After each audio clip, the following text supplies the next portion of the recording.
Hello दोस्तों। आज कक्षा 10 के प्रायिकता शीर्षक यानी चैप्टर को पढ़ेंगे। प्रायिकता को अंग्रेजी में प्रोबेबिलिटी कहते हैं। उससे बनने वाले कुछ महत्वपूर्ण ऑब्जेक्टिव प्रश्न हैं जिसका हम उत्तर की चर्चा करेंगे। तो सबसे पहले प्रश्न संख्या 1। प्रश्न संख्या 1 में कहता है प्रायिकता किसकी माप है। तो हम जानते हैं कि प्रायिकता जो है अनिश्चित घटनाओं की माप है। किसकी? अनिश्चितता की माप है। अनिश्चितता की माप को ही प्रायिकता कहा जाता है। अगला क्वेश्चन पर चलते हैं। यदि कोई घटना असंभव है यदि कोई घटना असंभव है यदि कोई घटना असंभव है तो उसकी प्रायिकता क्या होगी। तो हम जानते हैं असंभव घटना की प्रायिकता शून्य होती है। असंभव घटना की प्रायिकता शून्य होती है। चलते हैं अगला क्वेश्चन पर।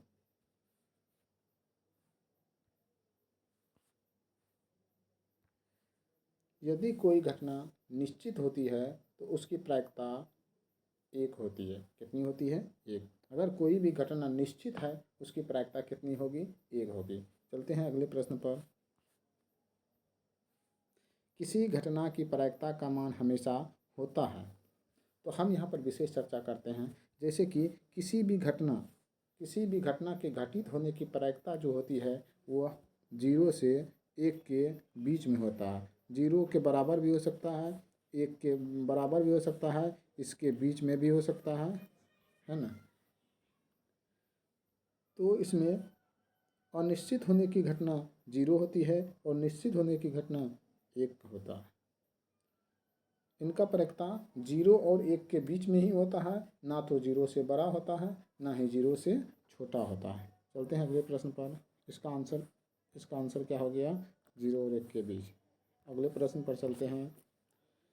एक सिक्का उछालने पर हेड आने की प्रायिकता क्या होगी।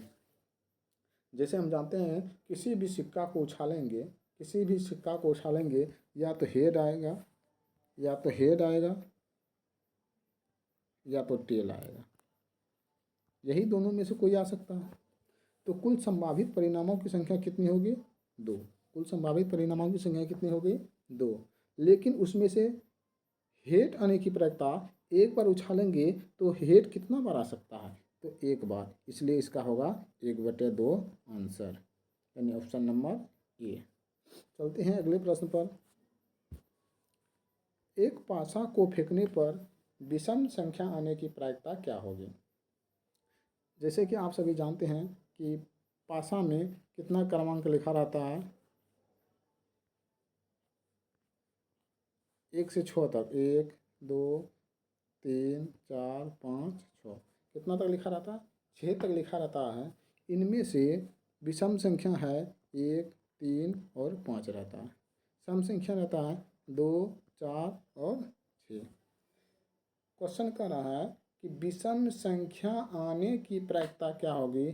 सबसे पहले हम जानते हैं इनमें कुल घटनाओं की संख्या कितना होता है। कुल संभावित परिणाम कितना है? 6। 1 2 3 4 5 6। और विषम संख्या आने की प्रायिकता पूछ रही है तो विषम संख्या कितना होगा? 3। काटेंगे इसको 1/2। कितना आएगा? 1/2। इसका आंसर कितना हो गया? 1/2। चलते हैं अगले प्रश्न पर। एक पासा को फेंकने पर 7 आने की प्रायिकता क्या होगी। हम जानते हैं कि पासा में 1 2 3 4 5 6 तक ही अंकित रहता है। मैक्सिमम कहाँ तक अंकित रहता है? 6 तक अंकित रहता है। कहाँ तक अंकित रहता है? 6 तक। लेकिन क्या इसमें 7 आएगी? कभी भी 7 आएगा? नहीं आएगा। इसलिए 7 आने की प्रायिकता 0 होगी। कितना होगी? 0 होगी। चलते हैं अगले प्रश्न पर। एक सिक्का को 2 बार उछालने पर कुल संभावित परिणाम कितने होंगे। अब हम एक सिक्का को उछालेंगे तो आएगा हेड या टेल। अब दोबारा उछालेंगे फिर आएगा हेड या टेल। अब बताइए कुल 2 बार उछाले, कितना बार उछाले?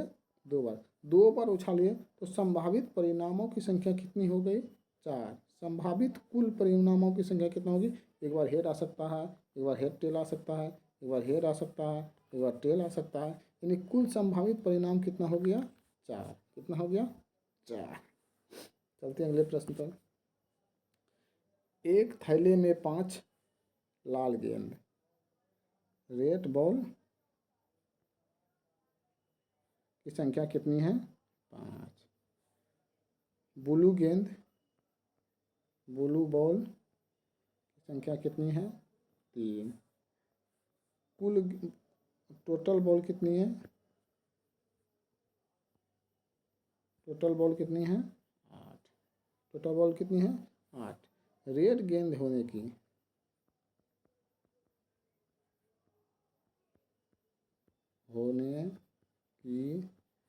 प्रायिकता, कुल परिणाम कितना है? 8। लाल गेंद कितना है? लाल गेंद कितना है? लाल गेंद है आपका 5, तो 5/8। इस प्रश्न का उत्तर कितना हो जाएगा? 5/8। चलते हैं अगले प्रश्न पर। जब किसी प्रयोग के सभी परिणाम समान रूप से संभाव्य हो तो ऐसी घटना को हम क्या कहते हैं? सांप्रायिक प्रयोग कहते हैं। तो ऐसी घटना क्या कहलाता है? सांप्रायिक प्रयोग कहलाता है। सांप्रायिक प्रयोग कहलाता है। आज क्लास को समाप्त करते हैं।